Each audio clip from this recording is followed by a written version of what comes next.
Hey, welcome to The Explainer. Today, we're going to dig into something really interesting. A kind of blueprint for navigating a world that, let's be honest, feels like it's pulling apart at the seams. I mean, you've probably felt it, right? We have all this amazing technology connecting us like never before, but somehow we feel more divided than ever. So what is going on? Well, it turns out a text from 2020 called Fratelli Tutti, which means all brothers and sisters, offers a pretty compelling answer. And that's exactly the source we're going to unpack today. So here's how we're going to break it down. First, we'll look at the diagnosis of the problem. Then we'll get into the core idea, the proposed solution.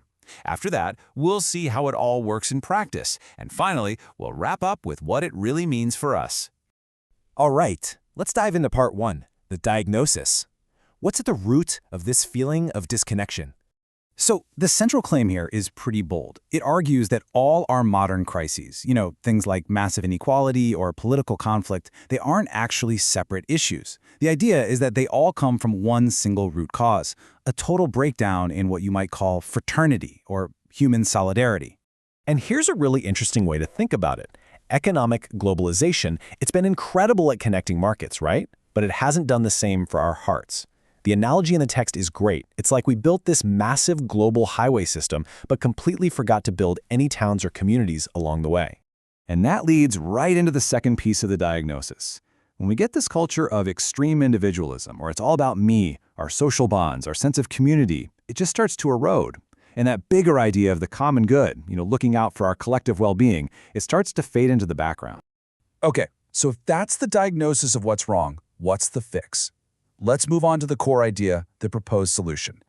The whole solution really hinges on this powerful concept called social friendship.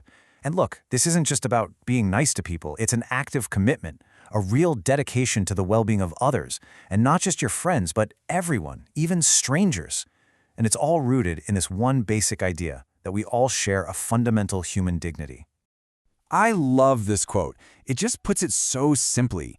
Think about humanity as one big family. The logic just clicks into place, right? You don't just dispose of family members. No matter how different someone is or how much you disagree, in a family, everyone has value. Everyone gets a seat at the table. So you can almost see it as a formula for building a more just society. Step one, the foundation, is this belief in radical human dignity for every single person.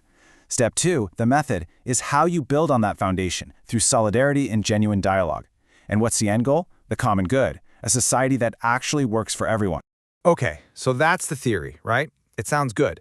But the real question is, how does this blueprint actually hold up when you apply it to the messy, complicated problems of the real world? Let's run through a few examples to see how this plays out. Take political polarization. Instead of just trying to win every debate, the focus shifts to prioritizing dialogue, actually trying to understand the other side. Or the refugee crisis. It's a call to see migrants as people first, not as threats. In our online world, it's about promoting respectful conversations instead of getting stuck in our digital echo chambers. And for war and conflict, it's about pushing for diplomacy first, always, before jumping to more destructive options. Okay, this brings us to the really important part, our final section. What does this actually mean for us? How do we make these ideas actionable in our own lives? So, for us as individuals, the challenge is pretty clear. It's about practicing empathy, especially for people outside our immediate circle. It's about engaging in conversations respectfully, even when we disagree. And it's about helping people in need, directly. Now, for leaders, the message is even more direct. Put people before political gain. Your job is to foster unity, not sow more division. But, this isn't just on us as individuals. The argument is that our systems and institutions have to change too.